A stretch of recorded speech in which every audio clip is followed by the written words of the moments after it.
talked about doing this video, and here we are. First things first, what do I want to achieve with this fucking thing? Well, I really, when it comes to like fitness in the gym and all this kind of stuff here, when I look back to my own past and the life that I had as a young boy and all the things that I wanted, needed, that I couldn't get from the sources that I had available. You know, I've enjoyed myself and done what I've always wanted to do. In high school, when I wasn't allowed, or when I had other things that I had to do, I had to decide whether I was going to let that, determine who I was and complain about it or find my own path. That's what I feel like I did. I feel like there's plenty of people in this world that do this and work out, and you don't want to be here, or are you going to come on my lap? This is my cat, one of them. His name is Jixer, after the street bike. He's missing a vertebrae in his neck, and his front right paw doesn't bend at the wrist. So he's a little gimped up, but you're going to see his butthole a lot. So yeah, where was I? But number one is no, I don't want ever be a sellout. If I was to say, be offered a sponsorship somewhere, I would do what I have to do, but within and following my morals, that is the most important thing in the world, is doing what you want to do and not letting other people's businesses or things dictate your life. You better wake up every morning and be proud of what you do, whether it be working a job, doing a YouTube channel, going to the gym, going to school. That's the most important thing. So for myself, I will always hold my own morals above anything, right? I don't want it to be just another person recycling the same constant content. It's just the same as everybody else. Fuck, I want my name to mean something. That's my goal. I just want to help people. I just want people to see. All right, second thing. Now I'm going to explain why these are my goals. I always say that I didn't have a male role model in my life. Raised by my mom. Dad wasn't around. He lived out of town, and I saw him every now and then, but it's not the relationship that I would have wanted it to be. But life gives you what it gives you. So I say that I never had a male role model, but when I look now at my life now and what it was like, as a teenager growing up, I had many role models. They say it takes a village to raise a child, and I definitely can vouch for that, because there were so many, even guys a couple years older than me, people younger than me, people the same age as me, and that kind of showed me traits about themselves that I was just like, wow, that's pretty cool. I'd like to be able to, that's how I want to carry myself, that's how I want to present myself, that's how I want to look, that's how I want to speak and grace the world with my presence and make life better for people, when it comes just being a gentleman, being a man, and those kinds of things. So my mom was able to teach me how to treat a woman and how to be a good man and be in tune with my emotions and be okay with expressing them and acting upon that and standing up for yourself. So when I look back at when I first started lifting and was small, and then started putting on my first bit of muscle mass and all that kind of stuff, YouTube probably would have loved me. Not going to dwell on the past or regret or anything like that, but I always wanted to kind of be a role model for more other young boys that were in maybe a similar situation as me. And I could have shared my story and then have them, maybe, not have anybody else but me to listen to. And if I could have been that, then I would have been extremely blessed and grateful. And that was kind of what I have always wanted, was to give people like myself who didn't have, say, a father figure, give them another person to kind of, look up to and emulate. And I've always prided myself in younger people and giving them anything that I can as to what they want to be like and how to think and how to act. And I don't know, I just want to inspire, simply. So that's the reason why my goal is to inspire, is because of what I want to be, what I wanted back when I was a young boy and lost in this world of what's the future going to be, what do I want now? When I was, my mom had 2 young boys. So from the time I was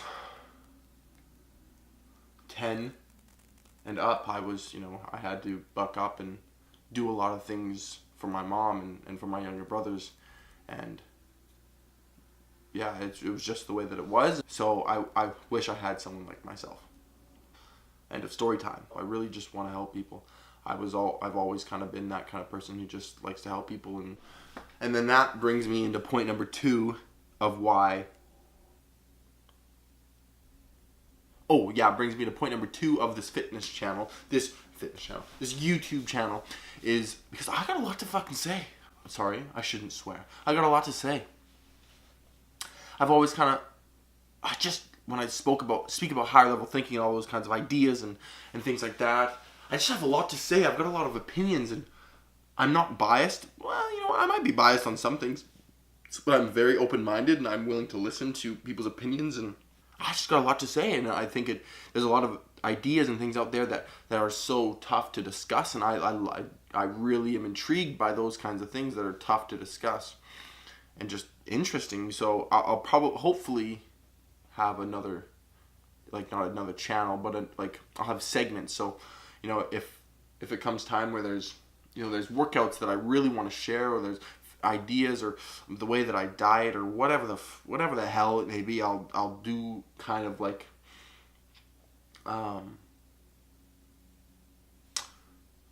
segments. I'll do look at most YouTubers, they have different categories in a sense on their channel. They've got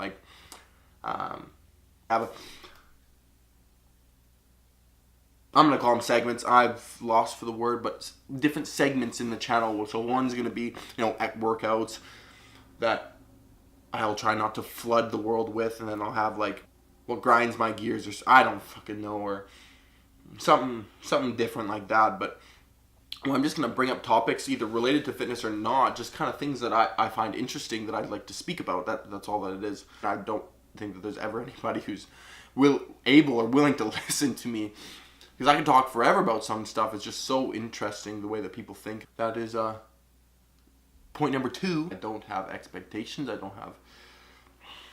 can't say that I don't have expectations, because I do have expectations of myself when it comes to what I do, right? Like what I'm doing right now. I expect to get these things done, or put this much effort into something, to blah, blah, blah. I just want to do my best every single day, and whatever happens, happens. I didn't go to school, didn't go to university because, I just simply didn't want to go into debt. School just was never my thing. I had planned to do engineering.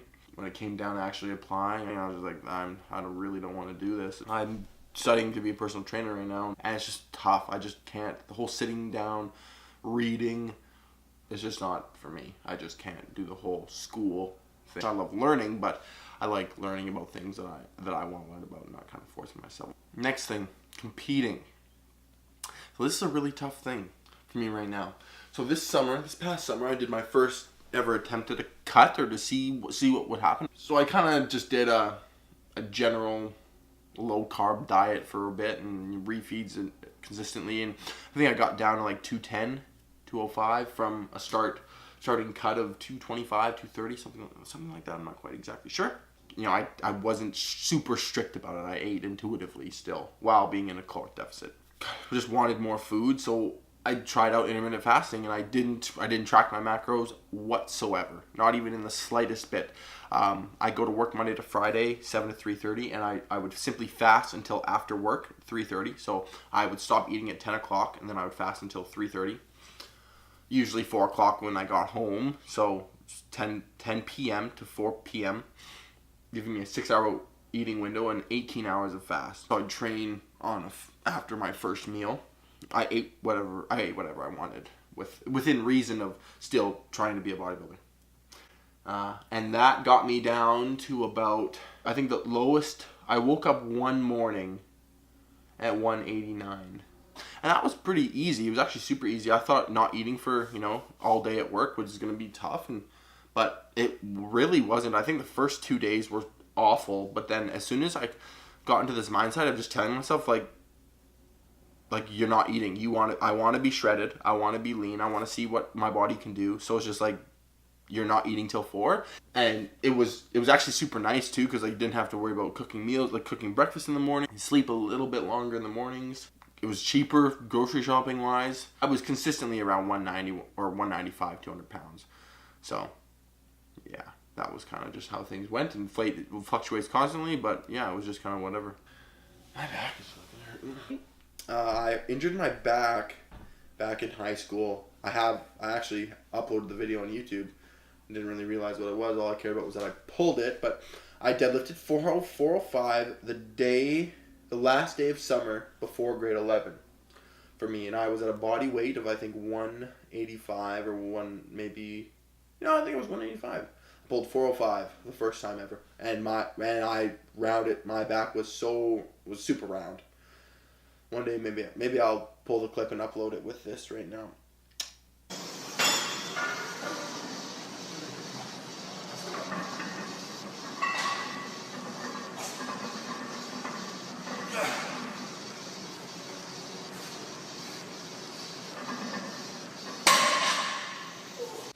Okay, battery died, and I was hungry, so I went and ate some food, but that's okay because I'm back now.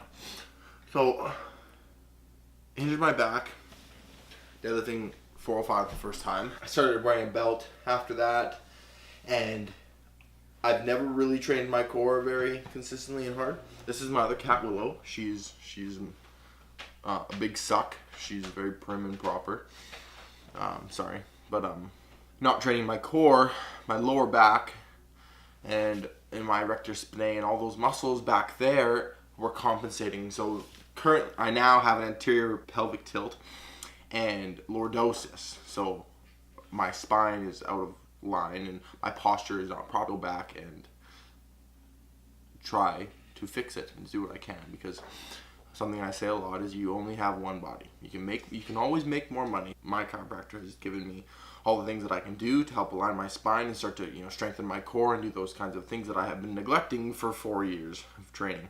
With that being said, I have been told that it would be best if I stop putting any load on my spine. It's now up to me to continuously train my core properly and to take as much stress off of my back as I can. I want to fix my back pain. This year in May is the first Kamloops amateur bodybuilding show. Very tasteful to me, and it would be very cool to showcase my physique to Kamloops and then also participate in the first show and support local bodybuilding in our town. That is definitely something that I would really love to be a part of. Yeah, I might be acting like a bit of a pussy about this, so that is a huge question mark for me right now. January 5th is 20 weeks out. So I would probably start January 5th. I'm nervous and I'm not sure. If I do a show, I would like to do open, like, bodybuilding, classic physique, and also men's physique. And then I would probably also do junior bodybuilding as well, because I believe junior bodybuilding is 21 and under, and I turned 21 this upcoming week. So I would still technically be a junior. I'd like to get as much stage time as I can. And of course, 4 categories would also give me the more categories. I'd love to come home with a win, right? Who wouldn't want to fucking win? When it comes to my training and how I'd like to train people, I want to train bodybuilders. I'd like to really train hardcore people who are interested in working hard. Now to end the video, Merry Christmas, Happy Holidays, whatever you prefer. No, I take that back. Merry fucking Christmas. This is Willow. Perfect timing. Cat dad is a cat dad. I'm a cat dad. She's my girl. Willow and Jixer. This is part of two-thirds of my family. Elizabeth is at work. So yeah, thank you like I said, thank you to anybody who watched the whole video, and for anybody who gives a single shit. Catch you later.